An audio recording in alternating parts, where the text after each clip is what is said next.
go. I'm finally getting around to actually answering your questions. I know it's been a while since I said I was going to make this, but here we go. What got me started writing? It was a dream that I had about Norman.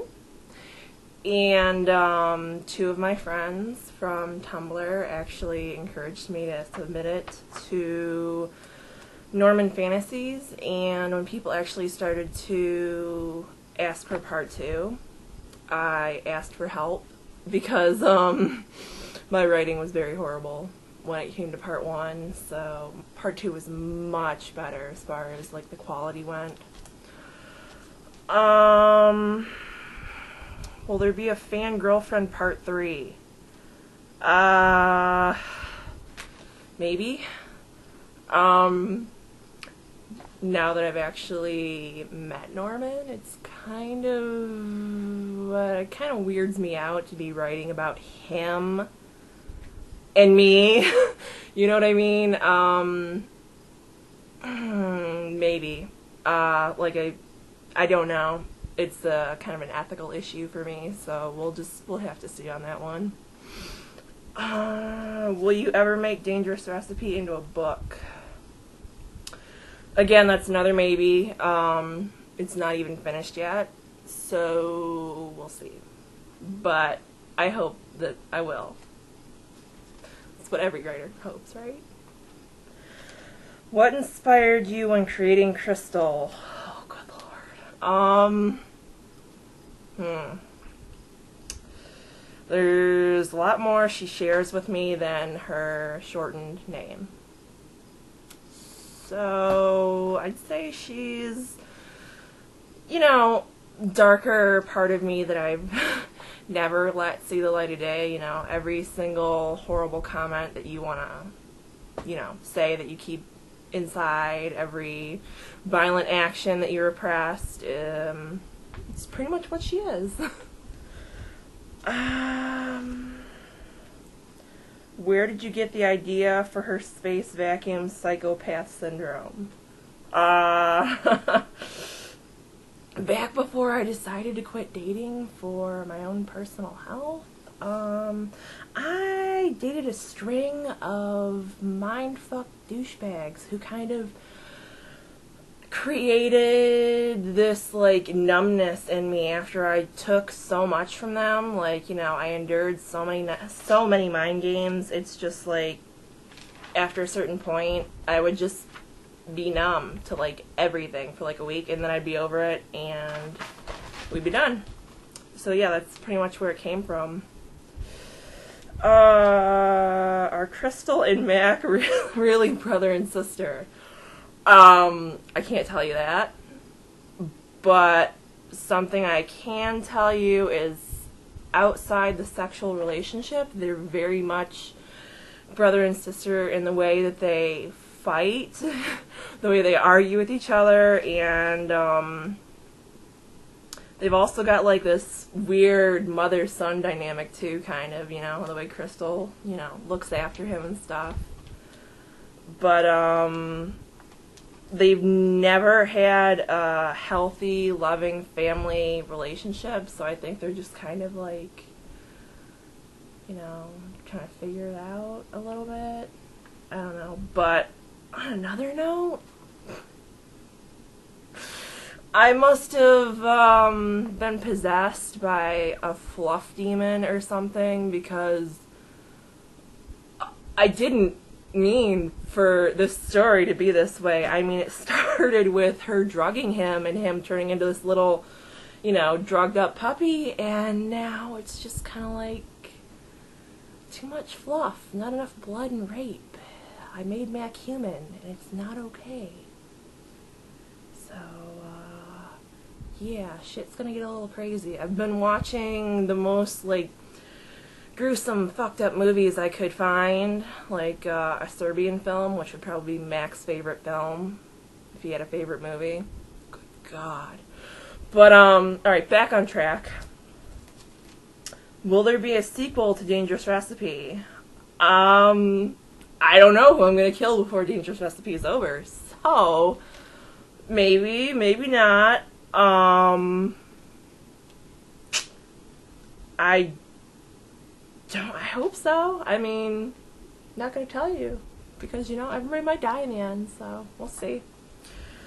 Are Mac and Crystal going to fall in love? Again, that's with the fluff. No. They can't love. They are psychopaths. They are fucked in the head, and they have never even really been loved by anybody in their life. So, they, in a way, love each other for their own selfish reasons, the way psychopaths do. I don't know how to explain it, but no. Not like that. Not like, oh, honey, I love you. No. That would be like,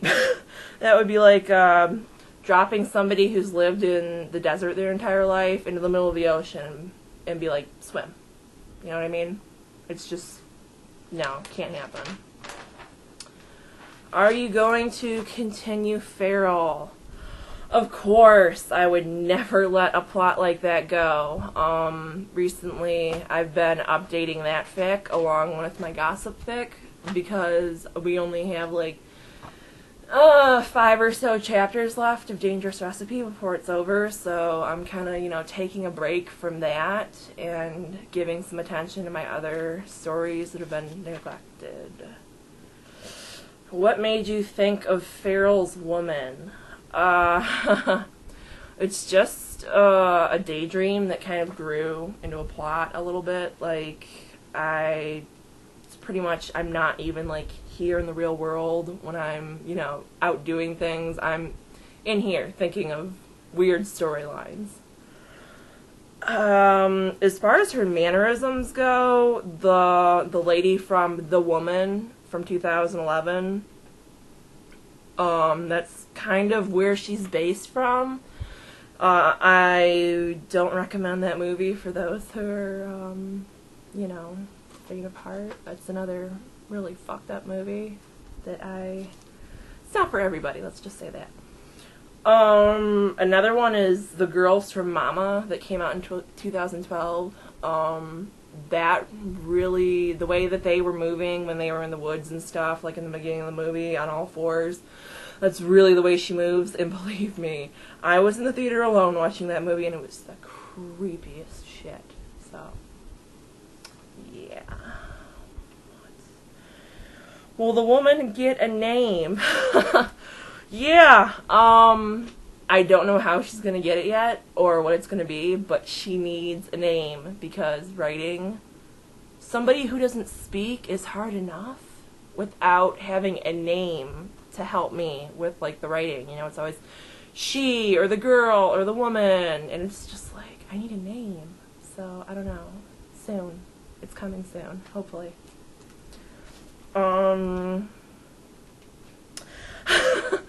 How does Daryl feel about his Jungle Queen? He's, very touched by what she's done for him so far, and, you know, nobody's ever done something like that for him before, let alone, you know, somebody who just met him. And, he's still kind of, you know, he's still scared of her after what happened in the chapter where she, wakes up in the middle of the night kind of like, you know, possessed, and just, like, grabs him. So, yeah, oh yeah. These notes are so old, and I've updated shit since then, so, you know, he's, kind of shitting his pants because she just got bit. So, we'll see where that goes.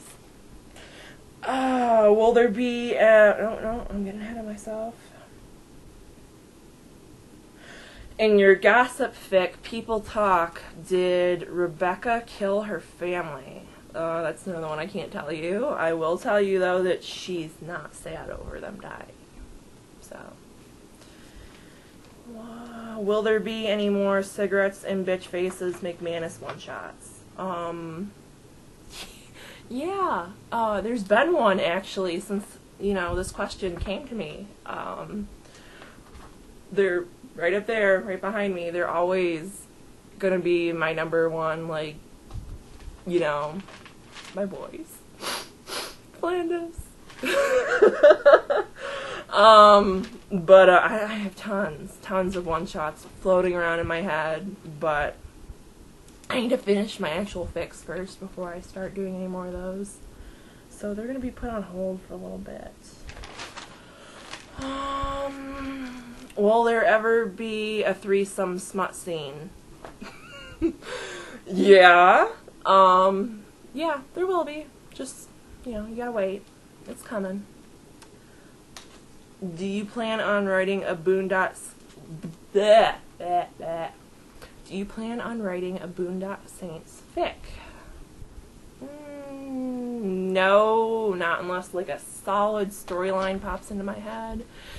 And I do kind of have one, but it's kind of been done now a couple times because I waited so long to start it. So unless I can make it a little more original, give it a little something else that makes it stand out from the others that are like it, that are out there now, probably not. Will you continue with My Pet? I love your Scud. No, not unless I get another Scud dream or I get some ideas. And definitely not until I'm done with everything else that I have going on right now. So,